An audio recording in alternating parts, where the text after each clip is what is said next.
इस्लामाबाद में high alert, मुजाहरों पर पाबंदी। इस्लामाबाद के जुडिशनल कम्प्लेक्स में इमरान खान की पेशगी के मौके पर पीटीआई कारकुनों की तोड़फोड़ के बाद इस्लामाबाद में सिक्योरिटी हाई अलर्ट और अदालतों के गर्दोनवाह में मुजाहरों पर पाबंदी आयद कर दी गई है। तर्जमान इस्लामाबाद कैपिटल पुलिस के मुताबिक दहशतगर्दी और दीगर खतरात के पेश नज़र सिक्योरिटी हाई अलर्ट करने के अहकाम जारी किए गए हैं। इस्लामाबाद में कायम अदालतों के गर्दोनवाह में मुजाहरों पर पाबंदी भी आयद कर दी गई है। अदालतों के अहाते में सिर्फ वकला, सहाफ़ियों और ज़ेर समाअत मुकदमात से मुतल्लिक़ अफराद को दाखिले की इजाज़त दी जाएगी। दूसरी तरफ वज़ीर दाखिला राना सनाउल्लाह का कहना है कि इमरान खान का अदलिया पर हमला नाकाबिले बर्दाश्त है।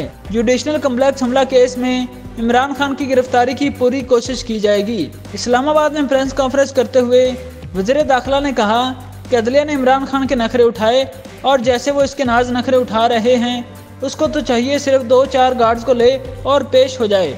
राना सनाउल्लाह ने कहा कि अदालती अहाते में अगर कोई वायलेंस करने वालों पर दहशतगर्दी की दिफात लगती हैं। राना सनाउल्लाह ने कहा कि वो बाकायदा इस मुजरमाना नीयत से आए और उन्होंने इस पर अमल किया। ये कोई मुश्किल काम नहीं है। 1000-2000 लोग इकट्ठे करके किसी भी जगह हमला कर लें। अदालतों पर हमला करना दहशतगर्दाना हमला है और इस पर हमने 2 मुकदमात बना लिए हैं। अभी तक 29 लोगों को गिरफ्तार कर लिया गया है और तकरीबन 200 लोग नामजद हैं।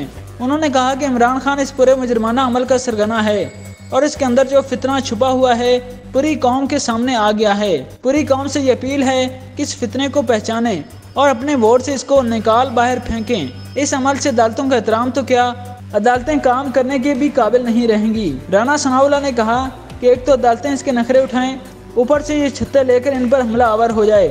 प्यार मिला है और बेजा रिलीफ, लेकिन घर बैठे जमानत नहीं मिलेगी। मेरी पूरी कोशिश है पकड़ा जाना चाहिए। उन्होंने कहा कि नवाज शरीफ और मरीम नवाज ने सैकड़ों पेशियां भुगती हैं, लेकिन ये काम कभी नहीं किया।